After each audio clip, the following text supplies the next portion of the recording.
नमस्कार, आप देख रहे हैं बात मुद्दे की। मैं हूं अविनाश। मध्य प्रदेश में उपचुनाव के घमासान में रोजाना नए सियासी रंग देखने मिल रहे हैं।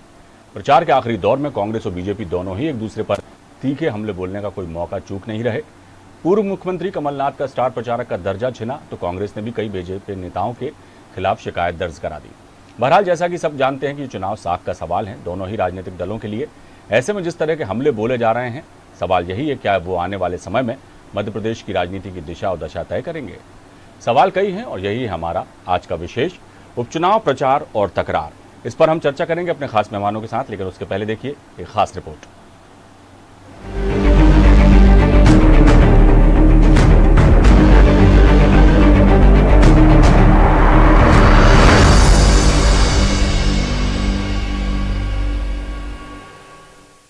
में सियासी महाभारत, अब टिकाऊ और बिकाऊ पर जुबानी जंग, कहीं नाथ पर चुनाव आयोग का एक्शन तो कहीं शिवराज का शायराना तंज।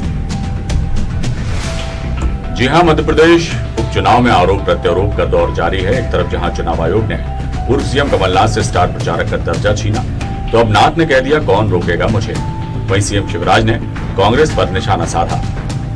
मैं बिल्कुल जाऊंगा, मुझे कौन सी रोक, किसी ने रोका तो नहीं है मुझे।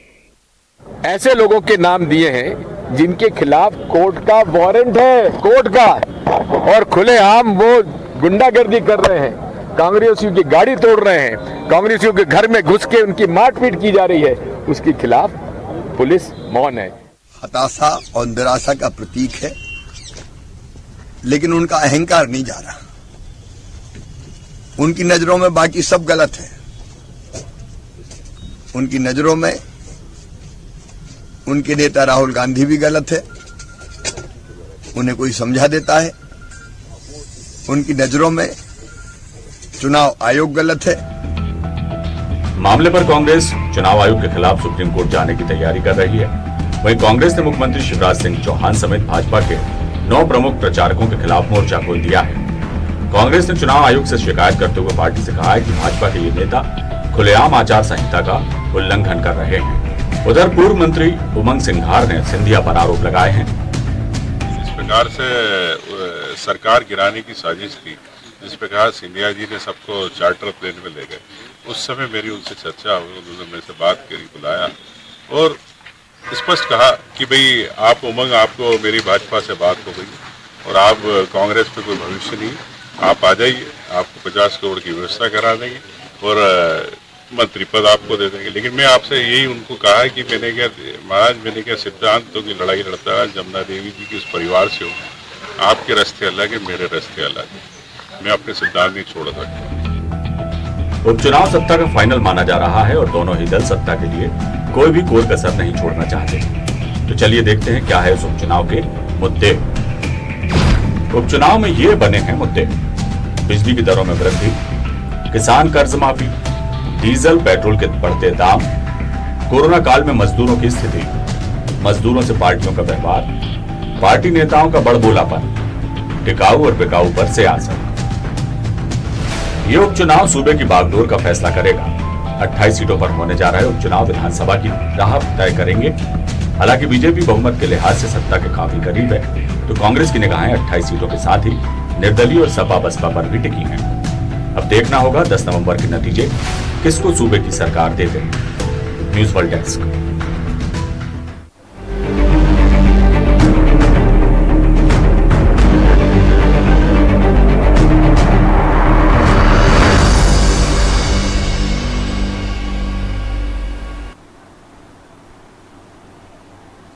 उपचुनाव प्रचार और तकरार, जी हां, इस विषय पर हम चर्चा करेंगे अपने खास मेहमानों के साथ। आइए चर्चा शुरू करते हैं और हमारे साथ खास मेहमान जुड़े हुए हैं। कांग्रेस प्रवक्ता ब्रजेश पांडे जी हैं। ब्रजेश जी, आपका बहुत स्वागत हमारे कार्यक्रम में। सूर्यकांत चतुर्वेदी हैं, वरिष्ठ पत्रकार हैं, वो हमारे साथ जुड़े हैं। और भारतीय जनता पार्टी की प्रदेश प्रवक्ता राजू मालवी जी, वो भी हमारे साथ जुड़ी हुई हैं ऑनलाइन पे। ब्रजेश जी, जिस तरह का सियासी घटनाक्रम चल रहा है मध्य प्रदेश में उपचुनाव को लेकर, हम सभी देख रहे हैं और कई तरह की बातें हो रही हैं, और ख़ासतौर से स्टार प्रचारक का जो दर्जा छीना गया है पूर्व मुख्यमंत्री कमलनाथ से चुनाव आयोग ने, तो उस पर भी काफ़ी तरह की सियासत दिखाई दे रही है। अब कांग्रेस भी इस मुद्दे पर लेकर जो है कोर्ट जाने की तैयारी कर रही है। ये जो पूरा घटनाक्रम सियासी चल रहा है मध्य प्रदेश में, क्या लगता है चुनाव तक ही ये तमाम आरोप प्रत्यारोप के दौर चलने वाले हैं कि आने वाले समय में मध्य प्रदेश की जो सियासत है उस पर इन चीज़ का असर पड़ेगा? अविनाश जी, भारतीय लोकतंत्र के लिए सबसे काला दिन कल था जब इस तरह की निर्णय होते हैं और जब एक पार्टी संवैधानिक संस्थाओं पर अपना दबाव बना करके एक तरफा फैसला कराती है। यद्यपि इस बात को लेकर के हमारी पार्टी के वरिष्ठ नेता और पार्टी के पूर्व राष्ट्रीय प्रवक्ता आदरणीय श्री कपिल सिब्बल जी और वर्तमान प्रवक्ता अभिषेक मनु सिंघवी जी और आदरणीय विवेक तनखा साहब जो लीगल सेल के राष्ट्रीय अध्यक्ष वो सुप्रीम कोर्ट तक पहुंच गए। उन्होंने इस बात को लेकर के याचिका दायर कर दी। मेरा कहना सीधा सा यह है कि जब भारतीय जनता पार्टी यह समझ गई, तमाम तरह के सर्वे के बाद, आरएसएस की रिपोर्ट के बाद, राष्ट्रीय स्तर पर, प्रदेश स्तर पर कराई गई जांच एजेंसियों की बात कि मध्य प्रदेश में भारतीय जनता पार्टी का 28 सीटों में हालत खस्ती है, भाजपा कहीं से भी अपना खाता नहीं खोल रही है, तो एक खिरसियानी बिल्ली खंभा नोचे की तरह कल उन्होंने इस तरह का निर्णय दिया। मैं एक कानून का छात्र हूं और मैंने इसको लेकर के कल के कई चैनलों की डिबेट पे चुनाव आयोग के जम के फटकार सुनाई है। मैंने कहा है कि मैं भी एक अधिवक्ता हूं, चुनाव आयोग के पास जब इस आशय का पत्र जाता है और जब इस बात की शिकायत जाती है अविनाश जी कि मध्य प्रदेश के अंदर ऐसे मंत्री जो शिवराज सरकार में कैबिनेट मंत्री थे वो कहते हैं कि जनता हमको वोट नहीं देंगी तो उनको मैं जमीन में गाड़ दूंगा। उसके बाद कई मंत्रियों ने ऐसे अशोभनीय शब्दों का इस्तेमाल किया हो, चाहे चंगू मंगू की सरकार कहा हो, चाहे कांग्रेस पार्टी के वरिष्ठ नेताओं के बारे में अशोभनीय बातें की हो, इनके खिलाफ चुनाव आयोग चुप हो जाता है। इस तरह से देश के संवैधानिक पद कार्य करेंगे। और मैंने चुनाव आयोग को आज एक तीखा पत्र लिखा और मैंने भी एक हाई कोर्ट में याचिका दायर किया इसी बात को लेकर के। मैंने भी कहा है कि चुनाव आयोग की भी एक सीमा होती है और इस देश का कानून, इस देश की न्यायपालिका, इस देश की विधायिका और इस देश की प्रशासनिक व्यवस्थाएं ये किसी को अधिकार नहीं देती है कि आप एक व्यक्ति के साथ अन्याय करें और एक व्यक्ति के साथ न्याय करें। एक ही प्रदेश में दो कानून नहीं हो सकते। अगर दंड कांग्रेस पार्टी को आप निर्धारित, यद्यपि मैं आपसे ये भी बड़ा विनम्रता से आग्रह करूंगा क्योंकि आप बड़े विद्वान पत्रकार, लेखक, संपादक है अविनाश जी, कि किसी भी पार्टी के अंदर स्टार प्रचारक जैसा कोई शब्द नहीं होता है। कांग्रेस पार्टी का कार्यकर्ता हो या किसी पार्टी का कार्यकर्ता हो या बड़ा नेता हो, स्टालवर्ड नेता हो, वो पहले पार्टी का कार्यकर्ता होता है और पार्टी का कार्यकर्ता तो कहीं भी जमीन में खड़े होकर के अपना प्रचार प्रसार कर सकता है पार्टी का। लेकिन जिस तरह से चुनाव आयोग ने इस तरह का अपना निर्णय दिया है, ये लोकतंत्र के लिए और मैं समझता हूँ कानून में सुधारथियों के लिए बहुत ही आश्चर्य का विषय है। क्योंकि एक तरफ आप ये कह रहे हैं कि एक व्यक्ति के लिए आप जो है उसको 48 घंटे पहले और एक व्यक्ति को आप खुला दे रहे हैं, मतलब आप इस पार्टी को सपोर्ट कर रहे हैं जो पार्टी हार के करीब पहुंच चुकी है। इसी बात पर आपकी प्रतिक्रिया ले लेते हैं जी। आपके पास लौटूंगा, जल्दी लौटता हूं।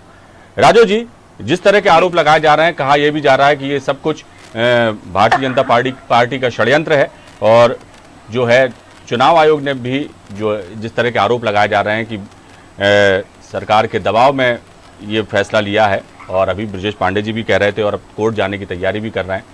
और दूसरी बात यह है कि विवेक तनखा जी ने अभी कहा कि स्टार प्रचारक जो है वो पार्टी तय करती है, चुनाव आयोग तय नहीं कर सकता। ये क्या ये ना कोई पद है, ऐसा भी कहा है कमलनाथ जी ने और कहा कि मैं तो चुनाव प्रचार में जाऊंगा और देखता हूं कौन रोकता है। इस तरह की बातें हैं, क्या कहेंगे आप? अविनाश जी, पहली बात तो फैसला चुनाव आयोग ने लिया है जी, तो भारतीय जनता पार्टी से सवाल नहीं बनता जी। आरोप तो आप ही पे लग रहे हैं जी। हाँ, एक मिनट में आ रही हूँ। फिर भी आपने सवाल किया, मैं बिल्कुल विनम्रता के साथ इस बात का जवाब दूंगी जी। आप देखिए, कांग्रेस का ये स्वभाव है कि जब जब उन पर कोई बात उठती है तो वो संवैधानिक संस्थाओं पर उंगली उठा देते हैं। उन्हें किसी भी संवैधानिक संस्था में विश्वास नहीं है। सुप्रीम कोर्ट से लेकर के नीचे तक की सारी संवैधानिक संस्थाएं, उसमें चुनाव आयोग भी सम्मिलित है और उसमें ईवीएम माता भी सम्मिलित है जी। और जब इनके मन की हो जाती है तो सारी चीजें ठीक हो जाती हैं। अभी इन्होंने कहा कि कल का दिन लोकतंत्र के लिए काला दिन था। मैं कहती हूँ कि चुनाव आयोग ने जो फैसला लिया था निश्चित रूप से भारत की मातृशक्ति के लिए एक नजीर बना है कल का फैसला, कि यदि आपने इस देश की मातृशक्ति को अपमानित करने की कोशिश की तो आपके साथ इस तरह की भी बात हो सकती है। अन्यथा मुझे लगता है कि देखिए, भारतीय राजनीति में मैं आपको दलगत राजनीति से ऊपर उठ करके बात करना चाहती हूँ, कि एक महिला होने के नाते बात करना चाहती हूँ कि हम बहनों के साथ एक बहुत बड़ा संकट हो जाता है जब हम घर से सारी जिम्मेदारियां घर की छोड़ करके जब बाहर निकलते हैं, कि घर की जिम्मेदारियां हम अपने परिवार में किसी ना किसी को शिफ्ट करते हैं, तब हम घर से निकल पाते हैं। मेरे लिए बात अलग है, लेकिन बाकी सारी बहनें जिनका अपना परिवार है और ऐसे में उन्हें बेइज्जती मिले तो घर के लोग और समाज के लोगों को, बहनों को जवाब देना कठिन हो सकता है। इस मामले में पूरी दुनिया ये देखना चाहती थी कि क्या भारतीय लोकतंत्र में चुनाव आयोग अपनी महत्वपूर्ण भूमिका निभाएगा या चुप हो जाएगा। इसमें बहनें ये देखना चाहती थी अगर ये निर्णय कल जो लिया गया, अगर इसके अपोजिट निर्णय लिया जाता तो कल बहनें वोट डालने में भी उनको 10 बार सोचना पर लेकिन राजू जी, मैं अविनाश जी बात पूरी करें जी। लेकिन कांग्रेस तरह तरह के आरोप प्रत्यारोप कर रही। आपको मैं याद दिलाती हूँ लोकसभा का चुनाव, भोपाल की प्रत्याशी के ऊपर उन्होंने जो भी बात कही थी, बाद में उन्होंने कहा कि मेरा मत ये नहीं था, ये था, और फिर भी मैं खेद व्यक्त करती हूँ। उसके बाद भी चुनाव आयोग ने बंदिश लगाई थी और हमने उस बंदिश को सर झुकाकर स्वीकार किया। राजू जी, लेकिन एक बात इसमें बीच आप जवाब दीजिए। इसमें एक सवाल ये मैं जोड़ रहा हूं। अभी बिसाहू लाल सिंह जी ने भी काफी अभद्र भाषा का प्रयोग किया, जो ताजा आपकी पार्टी में आए हैं। आप उनके खिलाफ ना पार्टी ने कोई एक्शन लिया, ना उनके खिलाफ कोई कार्रवाई हुई। कभी पिस्तौल लहराते दिखाई देते हैं वो, कभी अभद्र भाषा का प्रयोग करते दिखाई देते हैं। जी बिल्कुल, आपके प्रश्न का जवाब देती हूँ। बिसाहू लाल सिंह जी की ओर से हमारे संसदीय कार्य मंत्री ने क्षमा मांगी थी एक बार। जी बिल्कुल। पार्टी के आंतरिक मामले में निश्चित रूप से अनुशासन समिति हमारी कार्रवाई करेगी, है ना। और दूसरी बात, कांग्रेस ने इसके बाद जो वीडियो लेकर आई, आप याद करिए कि कांग्रेस ने उसी वीडियो को कभी फर्जी घोषित किया था। वर्षों पुराना वीडियो आज निकाल के ले आई, जिससे उसने खुद ने फर्जी घोषित किया था। मतलब ये कितना बड़ा दुर्भाग्य है कि बिसाहू लाल सिंह जी वर्षों तक आपके नेता रहे, आपकी पार्टी में रहे, विभिन्न पदों पर रहे, तब आपके लिए सब सम्मानित थे। और जो पुराना वीडियो जब उनका आया था और कभी भारतीय जनता पार्टी ने कोई प्रश्न उठाया होगा उस समय, तो आपने कहा था वो वीडियो फर्जी है। कल वो फर्जी था, आज वो असली कैसे हो गया? यह भी एक बहुत बड़ी बात नहीं लगती है आपको अविनाश जी? चलिए आपके पास लौटूंगा राजू जी। सवाल ये है कि 2018 के बाद से ही जिस तरह का जो है फैसला आया जनता का, वो आपने और हमने सभी ने देखा। कांग्रेस को सत्ता का सुख दिखाया मध्य प्रदेश की जनता ने, लेकिन भारतीय जनता पार्टी को भी सिरे से नकारा नहीं।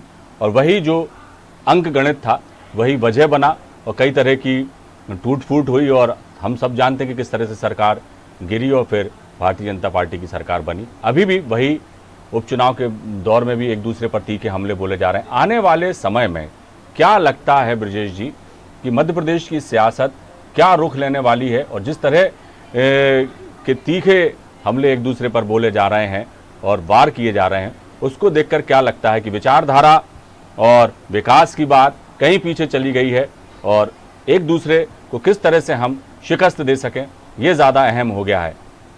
कहाँ जा रही है हमारे मध्य प्रदेश की सियासत ब्रजेश भाई? अविनाश जी, मैं अपनी भारतीय जनता पार्टी की प्रवक्ता मित्र को इतना ही कहना चाहता हूं कि समय शेष है, नहीं पाप का भागी केवल व्याग्र, जो तटस्थ है समय लिखेंगे उनके भी अपराध।